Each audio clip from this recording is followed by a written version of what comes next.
lebah madu itu adalah lebah kelompok serangga ya, semua serangga yang berasal dari keluarga Apidae ya. Itu lebah yang menghasilkan madu. Lebah itu ada 3 jenis. Satu, lebah apis yang bersengat. 2, lebah tanpa sengat, stingless bees.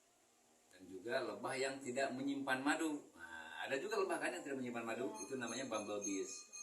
Biasanya Vespa, terus kalau bahasanya Bang Bara, itu lebah juga jenisnya. Cuma kalau lebah yang menghasilkan madu ada 2 jenis. Satu lebah jenis apis, Apis dorsata, Apis mellifera, itu lebah yang dari luar.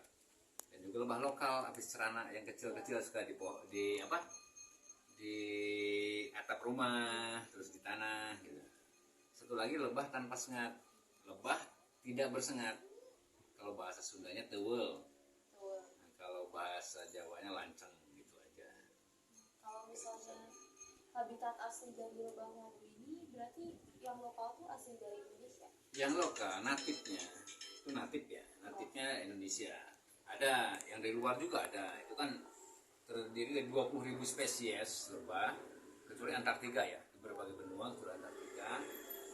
Untuk lebah yang di Jawa Barat atau Indonesia khususnya itu ada lebah apis cerana. Nah, lebah yang kuning-kuning gitu ya, gitu ya. Itu di semua di Sumatera, di Kalimantan, di Jawa, Sulawesi juga ada, kecuali Papua nggak ada. Terus lebah trigona juga tanpa sengat tuh banyak jenisnya. Ada jenis Levisep, jenis Heterotrigona hitama, terus biroi dan lain-lain. Kalau misalnya untuk iklim terbaik untuk lebah madu ini biasanya Iklimnya tidak hujan dan tidak kemarau sebetulnya. Karena kalau kebanyakan curah hujan, itu lebah akan malas untuk mengambil pakannya, ngambil nektar, ngambil bipolen, ngambil resin. Dan kita perlombaan itu butuh hujan karena tanaman itu harus subur. Kalau tanaman tidak subur tidak menghasilkan bunga kan gitu. Jadi harus seimbang lah. Tidak terlalu kemarau juga. Kalau kemarau nanti biasanya tanamannya merana, tidak berbunga dan lain-lain. untuk apis cerana ini berarti untuk sarangnya itu biasanya dia ada di pohon. Untuk apis cerana biasanya di rumah-rumah penduduk atau di tanah. Nah, terus kita bisa budidayakan, kita pindahkan ke kotak budidaya. Kita ambil ratunya, koloninya, sarangnya kita simpan di stup. Kotak lebah itu namanya stup ya. Kalau lebah yang di pohon, apis dorsata itu tidak bisa dibudidayakan, nggak bisa. Berarti untuk apis cerana ini ada ratunya ya? Ada ratu. Kalau untuk cara berkembang dia dari apis cerana sendiri, Nah, kalau kita biasa kita cari bibit ya, bibit dari alam, baik dari hutan, baik yang hinggap di rumah penduduk, biasanya di pedesaan lah, kalau di kota-kota jarang. Nah, kita ambil koloninya yang saya bilang tadi, koloninya kita ambil ratunya dulu. Setelah ambil ratunya, nanti ratunya kita masukin ke kotak budidaya, pakai kurungan ratu biar tidak terbang. Nanti si koloni yang lain akan ikut mengikuti ratu yang sudah kita pindahkan ke kotak budidaya tadi. tapi untuk masa kawinnya sendiri apakah ada masa-masa tertentu? Ada masa kawinnya. Masa kawinnya biasanya ketika dia baru pecah koloni ya. Ratu baru itu kan harus kawin. Iya. Harus kawin. Kawinnya hanya 1 kali. Ratu itu kawinnya hanya 1 kali. Biasanya membutuhkan 1 sampai 5 pejantan. Setelah kawin, si perawan itu, ratu perawan tadi kawin dengan pejantan drone, itu si pejantan akan mati karena si manisnya tertinggal di betina di ratu ya.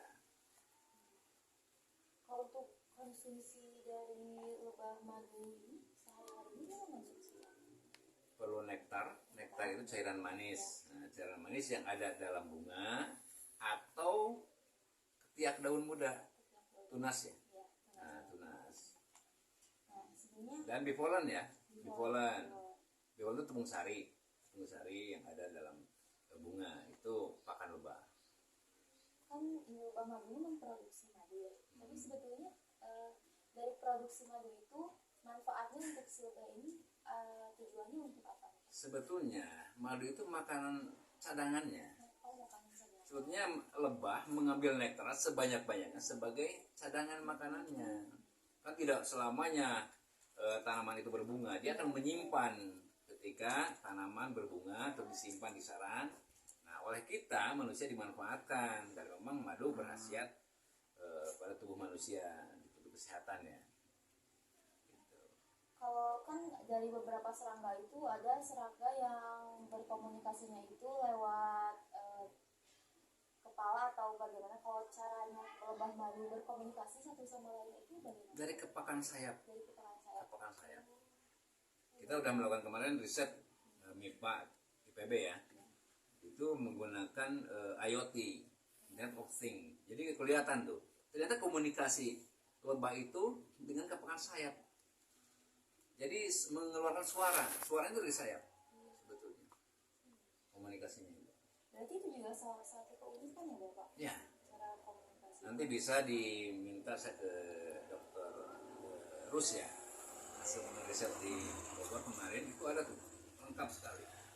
Lebah sedang bahagia seperti apa, lebah sedang menderita, itu dari grafnya kelihatan tuh. Kalau perbedaan lebah madu dengan lebah yang lainnya, sebenarnya dari cerita yang Bapak tadi Iya. ini sudah terdeskripsikan sih. Iya. Tapi apakah ada keunikan yang lain mungkin? Kalau untuk lebah madu ya uniknya bisa menyimpan makanan cadangan ya, berupa madu dan bipolen. Juga madu itu kan menghasilkan madu, lebah itu menghasilkan madu, bipolen atau bifrit ya, roti lebah, terus royal jelly, terus propolis, terus venom. Venom itu bisa lebah, racun lebah. Berarti dari racunnya ini sebetulnya racunnya mengancam atau tidak untuk manusia? Tidak. Tidak. Malah sekarang ada terapi sengat lebah. Belum, sudah Iya. lebah. Tapi apakah lebah madu juga ada kemungkinan mengancam manusia? Nah, kalau untuk kapasitas banyak, misalnya seseorang, banyak kan kemarin kejadian Iya. petani meninggal karena diserang oleh lebah hutan. Sekali nyerang itu udah ratusan, bukan 1, 2, atau 10 ekor. Biasanya terjadi ketika si sarangnya itu diganggu oleh, Manusia itu sendiri. bukan, oleh elang. Manusia sedang di bawah. Si lebah itu agresif, ngamuk lah istilahnya. Itu sebetulnya kalau elang kan diacak-acak ya. Iya, betul. Nah dia jatuh ke bawah, di bawah ada manusia. Ini manusia jadi sasaran tembak nih. Berarti kalau misalnya cuma satu itu tidak mengancam? Enggak, saya terapis sengat lebah. Saya kan juga terapis ya. Terapis sengat lebah. Maksimal manusia itu untuk apis mellifera pertama untuk pemula ya. Pemula 3 ekor. Untuk apis cerana itu 5 ekor. Enggak apa-apa. Saya pernah mau terapi yang punya penyakit Parkinson itu sampai 25 ekor. Enggak masalah, tapi bertahap. Dari 3, 5, 10 itu. Berarti untuk madunya sendiri manfaat terbesar untuk manusia itu apa Bapak? Ya sumber nutrisi lah. Nutrisi. Ya, nutrisi. Ternyata saya juga saya merasa sangat awam ya, meskipun saya sudah mencari informasi di internet, tapi informasi yang Bapak kasih itu lebih banyak yang saya baca di Saya website. mulai paham di lebah pertama tugas di petani saya di